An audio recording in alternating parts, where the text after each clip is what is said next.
now take you to the broadcast of It's Time with Reverend Nathaniel W. Martin. Here's Reverend Martin. Thank you, Dr. Blackwell. Let me say Hotep Habaragani to my Africana Studies contemporaries and friends and seekers after the truth. And let me say good morning, good afternoon, good evening, but certainly never good night and never ever goodbye, because I always found goodbyes rather traumatizing. I said personal, find goodbyes traumatizing. My name is the Reverend Nathaniel Wayne Martin. I'm the pastor of the New Life Institutional Baptist Church here in the city of Los Angeles, and we're being hosted by our sister church, the Shiloh Missionary Christian Church, and we're located at 8916 South Main Street. And when you're in the area on that street, come by and worship with us. God has a blessing waiting for you right there, all right?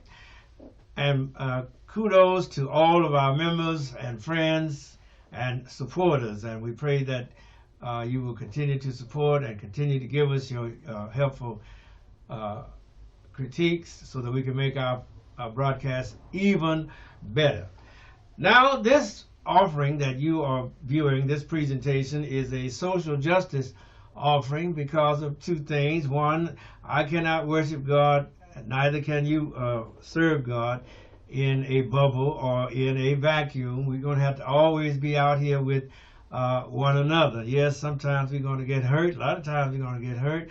But then that's what life is all about. Remember, Jesus was crucified. And he went about doing good. And it's a social justice offering for this reason.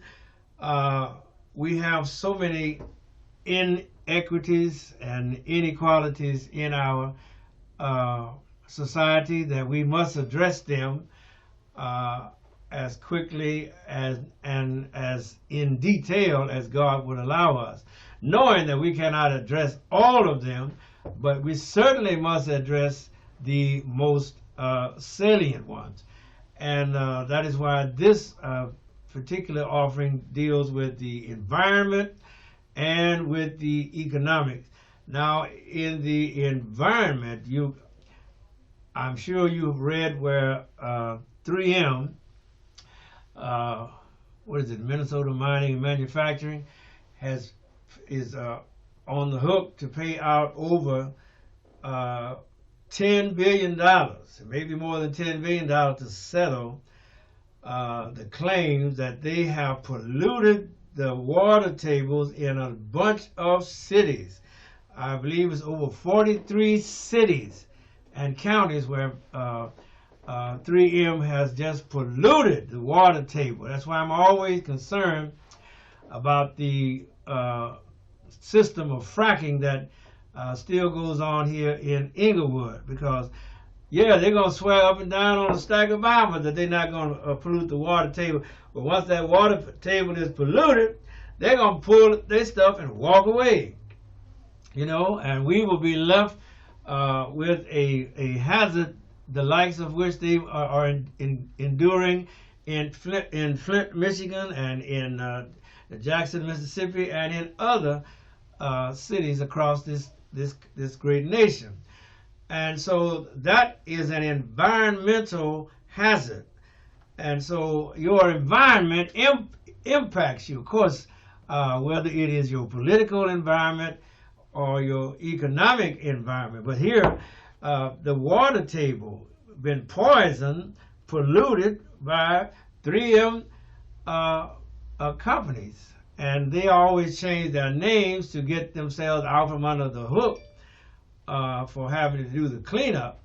But of course, now the lawyers are getting smarter, and so 3M has made a settlement similar to what the Sackler family did with the government to get them off the hook for spreading all those opioids and selling all those opioids that cause people such dangerous diseases and affliction.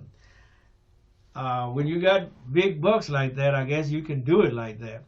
But the effect that the long-term effects that it's going to have on society with the cancers and carcinogenics and the like is going to be just catastrophic, especially in your family, and if it happens to you, or if it happens to a member of your family, and it's traceable to the water table and to the fact that big business, big pharma, and big everything is just running roughshod over this environment, and they pollute, and then they walk away, and then they pollute somewhere else, and then they walk away, and you and I, poor people, are left to suffer with this. When we go down to the hospital, and the doctor gives us the diagnosis of cancer and all that kind of stuff, 3 of them not going to be there. And so that's why these multinational corporations must be held to account. Their feet must be held to the fire, because they're getting away with actually literal murder because of how it affects the society, and it always affects the least of these, and we must hold them to account, and just letting them get away with paying off the lawyers and paying off the fees and say, y'all get away from my door, I don't think it's going to be enough, because of the gravity and the seriousness of the afflictions and the pathologies of the diseases that we are going to be exposed to as we grow older. And remember, it's always when you grow older, that's when it hits you. When you can't fight no more, you can't do nothing about it, that's when all of these type of afflictions and diseases and from your exposures that you were exposed to when you were young and could have fought, but they didn't afflict you that badly. But now that you're getting older, I'm 75 years old now, and so now when I get an affliction, I feel it. I got out there like a fool today, and I'm going to put some tile down on my front porch, and I had to give it up because my back started hurting me. Got too old to be out there bending over there on my knees. So just think about how things will affect other people who may not even be as strong as I am right now. And these afflictions, like I said, these sicknesses are going to make you go down to the hospital, make you go down to that doctor. You're going to have to run up some expenses, and it may be where you can't speak up for yourself to the doctors and the nurses, because as you get older, sometimes look like our friends and our close relatives have likewise either departed or have moved away so far that nobody can come help you. So when you hear these big cases, you better look out, because it is going to affect all of us down the road. And that's why I believe in reparations, because God knows this nation will never be what it could have been until it recognizes and addresses the debt that it owes to black people here in the United States of America for those 250 years, as Abraham Lincoln so eloquently stated it, of unrequited toil. Other words, slavery, chattel slavery in our case. And which brings me to another point. Juneteenth is now a national holiday. Well, to my way of reckoning it, Juneteenth is really Independence Day, because God knows we didn't get independence in 1776. We got slavery. Patrick Henry and George Washington and all of those so-called fondling fathers, as someone else describes them, speaking especially about Thomas Jefferson and his long-term affair with Sally Hemings, who was nothing but a teenager. So he was a pedophile when he started molesting her. But of course, pedophilia ran in the slave culture because the people that called themselves the owners and the slave traders could do what they would with their property. That's what we were called. We didn't become persons until after the Civil War. We were property. We were property in the Constitution. But let me not digress. The point is that we cannot revere and hold Thomas Jefferson up as a paragon of virtue in light of his peccadillos, and which were quite serious. I remember he took Sally Hemings with him when he went to Paris, to France, and over there. And that's quite an interesting story. And the point that we are making is that how we have been affected as a culture as a result of how we were mistreated during slavery. So quite naturally, to set that record straight, America needs to pay reparation. I don't care how the Japanese said they didn't do it and the Chinese say they didn't do it. You over here, you wanted to be an American, pay up. Because America will never be great until it owns up to its history, legacy of slavery. Remember, that's why we celebrate Juneteenth, because that is our Independence Day. Some student at a beauty college was put out of that beauty college because she objected to the fact that the principal or the owner of the school to which this girl was paying her money said that they were going to celebrate Juneteenth as a diversity day. Well, the young lady quite rightly informed the owner of the school that was not what Juneteenth was about. Juneteenth wasn't about no diversity day. That was about the Negroes finally getting the word that slavery was over and that they was free. It happened down there in my state, in Galveston, where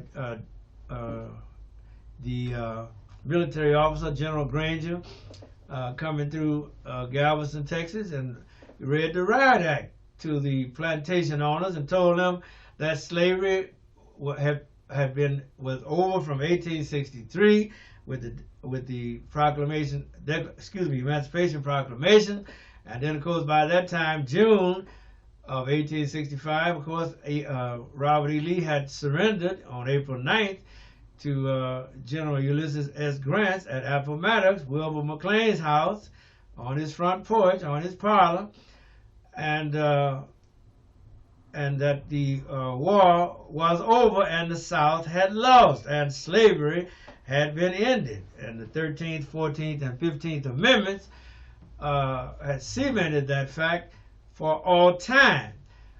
And so for us, the 19th of June is a celebration of the fact that we, all over this land and country, slavery is abolished.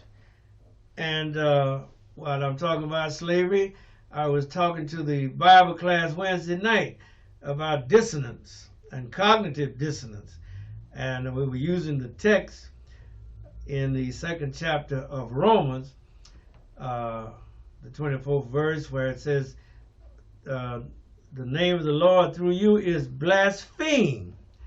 And that means the people who were making the laws were breaking the laws. And that is a dissonance. And a dissonance is a musical term, which means there's a disharmony, inharmony, or lack of harmony thereof, as you may severally describe it. The sound does not sound well. Instead of having a symphony, you have a cacophony. And cacophony, believe me, take my advice are not good to listen to. And so when you say you are for freedom, but you want freedom to have slavery, well, now that is a dissonance, because you cannot be half slave and half free and say you got harmony. You see, because the two don't go together, and that was a corrupt compromise with slavery that the founding fathers in 1787, when the Constitution was passed, was ratified rather, that they made, because that's what precipitated and brought on the Civil War, because you cannot have slavery and freedom existing in the same house. That's dissonance. It's cognitive dissonance. When you say I'm for freedom and then you say I'm for slavery, the two don't go together. And that is a dissonance. You can't say God bless America and uphold slavery. Because either, as Abraham Lincoln said, you're going to cleave to the one, and it's going to become all one or all the other. I was also referencing in my mind, right, just that quick, how Jesus said you cannot serve God and mammon, for either you will love the one and hate the other, and which is a truism. All right, and so Juneteenth for us black people, for most people, well, no, especially the black people, is a day of liberation, is a day of freedom, is a day for us to burst firecrackers and fireworks and drink red soda water and eat red ripe watermelon, because we come out from under something. And believe you me, even down to this very hour, the backlash is still continuing from those hardcore Confederates whose children are now want to turn back the clock. We call them Miss Ann, y'all call them Karen, but it's the same person. They don't like to see black people doing good or doing well.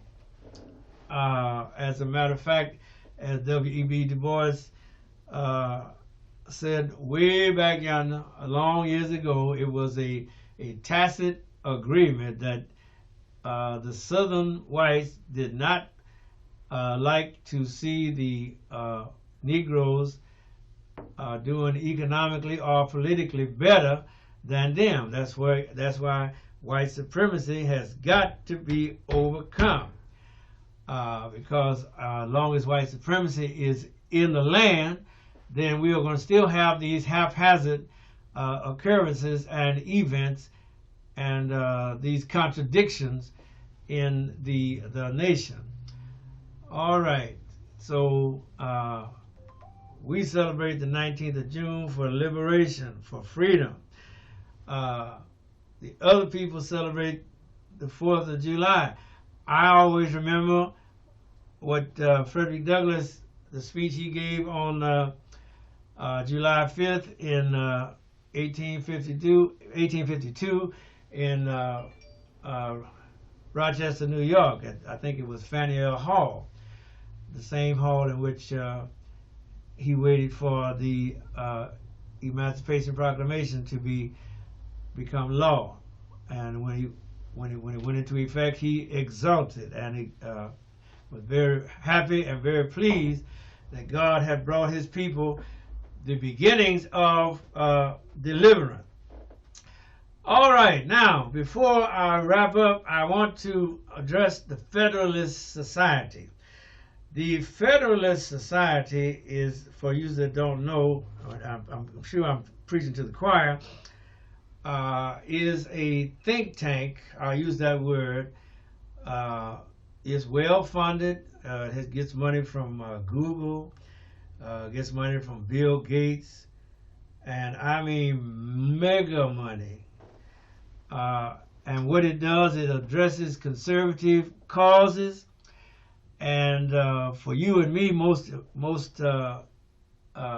apparently, most effectively, the Federalist Society has a list of conservative people, jurists, that they recommend to the President of the United States for him to select these conservatives to put on the courts all over the land. The lady that's overseeing Donald Trump's case in Florida, that's a woman he picked. That's a judge he put on there. And Donald Trump, as a matter of fact, is the darling of the Federalist Society because he has put over 400 judges on the federal bench. I said the federal bench, and that includes these recommendations to the Supreme Court. And let me add to in your hearing that John Roberts, Neil Gorsuch, Amy Coney Barrett, and Samuel Alito, all of those are members or have been members or still might be current members of the Federalist Society. And when you come bringing your case up before them, that's who you bring. That's who's behind you, the Federalist Society. They recommend. They are the ones that they are the go-to resource for federal judges, and those judges are very conservative. In other words, they believe in the textualist approach, originalist approach, which puts us back behind the 8 ball because the original interpretation of the Constitution was only landed white males, no women, no colors, no Negroes, no slaves, and no Indians of whatever tribe could be considered as Americans. And so that literal and textualist, originalist interpretation of the Constitution is very problematical.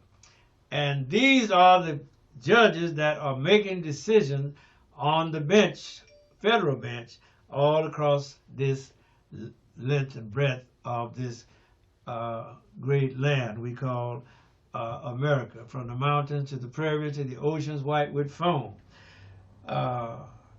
And so I wanted to talk about the Federalist Society because of their ability and their influence that they have on the federal judiciary.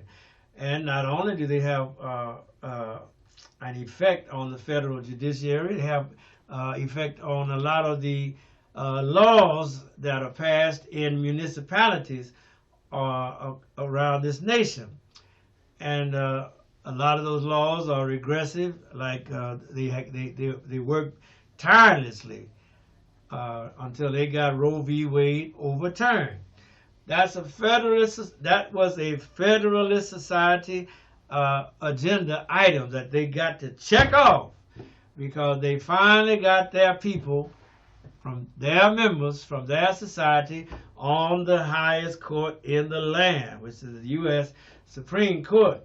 Actually, there are 6 people from on the Supreme Court who were also members of the Federalist Society. I get to talking so fast, and then I can't think of the names of the other people. Dick Kavanaugh, what's his name? Kavanaugh, you know his name. He's also was a member of the Federalist Society as well. And so you see they are well represented on the Supreme Court. Which brings me to the fact that Samuel Alito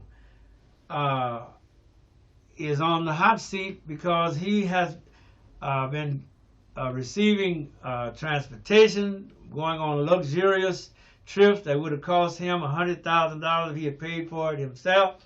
But he didn't have to pay for it. But some guy named Robert Leo, who is a member, who was a chairman at one time of the Federalist Society, and is a millionaire. Well, no, they don't run millionaires. They are billionaires with a B. 5 minutes. All right. And so So they being Robert Leo and Paul Sanger have had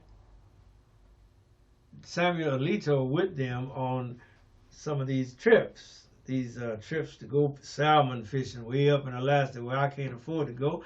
And they go up to these cabins where you have $1,000 bottles of wine on the table and all expenses paid. And did Alito report that on his disclosure? No. He was just like Clarence Thomas. He claimed it was personal hospitality. And the point is that I'm making is that this same Samuel Alito had to sit on several cases involving Robert Leo and, of course, involving Robert Sanger, because Sanger has dealings all over the world. He's like I said, he's a billionaire investment broker, and so he had, from time to time, they have trouble, and a lot of times those cases have to come to the Supreme Court. And Alito, in spite of all his knowledge that this man is his best friend, good friend, personal friend, and of many years standing, has passed judgment on this man's cases for his benefit, and he did not recuse himself, in other words.